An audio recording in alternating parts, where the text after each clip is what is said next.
దేవునికి స్తోత్రం. ప్రియమైన వారలారా, రక్షకుడును ప్రభైన యేసుక్రీస్తు వారి నామంలో మీకు శుభములు వందనాలు తెలియజేస్తూ ఉన్నాం. దేవుడు మిమ్మలను, మీ బిడ్డలను, మీ కుటుంబములను దీవించి ఆశీర్వదించునుగాక. ఆమేన్. God bless you. దేవునికి స్తోత్రం. హల్లెలూయా. ప్రియమైన ప్రజలరా, ఈ జీవితంలో, ఈ మనుష్య జీవితంలో సక్సెస్ అయినటువంటి వ్యక్తి తన సాక్ష్యం చెప్తున్నాడు.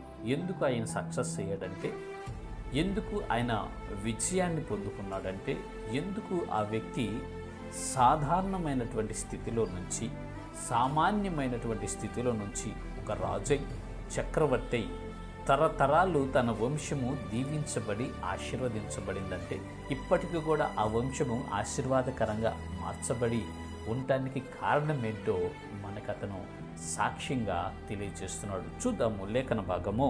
కీర్తనల గ్రంథము 16వ కీర్తన 8వ చరణము.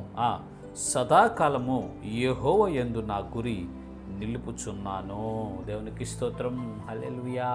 సదాకాలము యెహోవా యందు నా గురి నేను నిలుపుచున్నాను అని దావీదు భక్తుడు తెలియజేస్తున్నాడండి. ఆయన గురి సదాకాలము ఎవరి యందు ఉందంటే, దేవుని మీద తన గురి నిలుపుకున్నాడండి.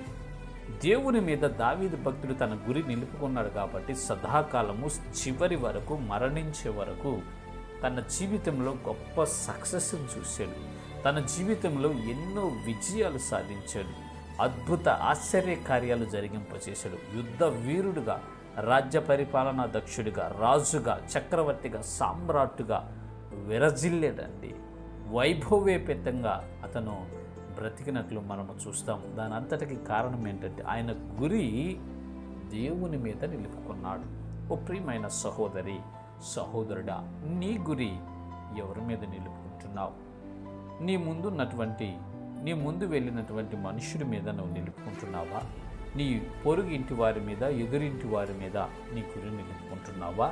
రాజుల మీద, అధికారుల మీద నీ గురి నిలుపుకుంటున్నావా? ఓ ప్రియమైన సహోదరి, సహోదరుడా, ఈనాడు దేవుడు నీకు తెలియచేస్తున్నాడు, ఆయన మీద నీ గురి నిలుపుకో.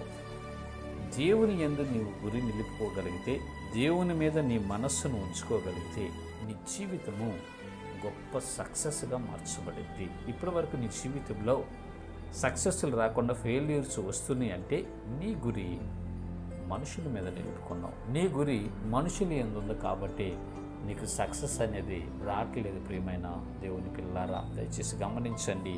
దావీదు భక్తుడు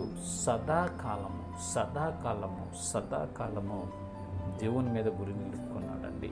మనలో కొంతమంది దేవుని మీద గురి నిలుపుకుంటారు, కానీ రాను కొన్నిటిని ఆశించి వారి దృష్టి మారిపోయి ఈ లోకాన్ని స్నేహించి దేవుని మీద నుంచి వారి గురి తప్పిపోయి వేరే వాటిని ఆశించి నష్టపోతూ ఉంటారు, కష్టపడుతూ ఉంటారు. ప్రియమైన దేవుడి పిల్లరా, మనము అలా ఉండకూడదు. మనం జీవితకాలం అంతయు సదాకాలము మన గురి దేవుని మీద నిలిపినట్లయితే మన జీవితము సక్సెస్గా మారుతుంది. అనేకులకు ప్రయోజనకరమైనటువంటి వారిగా మార్చబడి వెలుగుమయంగా ఉంటాము. ఇటు కృప దేవుడు మనందరికీ కలుగు చేయనుగాక. ఆమేన్. God bless you. దేవుని స్తోత్రం. హల్లెలూయా. Praise the lord.